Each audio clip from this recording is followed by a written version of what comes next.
از دم شما را اعدام بکند، شما را سرتان را از بدن جدا بکند، از یک سر. الحمدلله خدا برای ما ثابت کرد که عین حق خواهد بود و حق امام زمان علیه السلام اینه که با شما معامله کافر حربی بکند، چون شما با امام زمان علیه السلام معامله کافر حربی کردید. شما اگر امام زمان علیه السلام را کافر نمیدانستید، در مال او مانند کافر مال کافر حربی تصرف نمی کردید.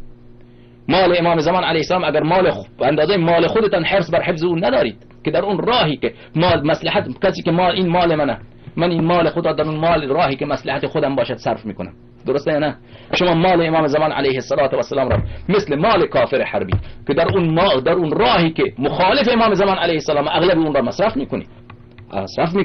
شما با امام زمان علیه السلام معامله کافر حربی میکنید.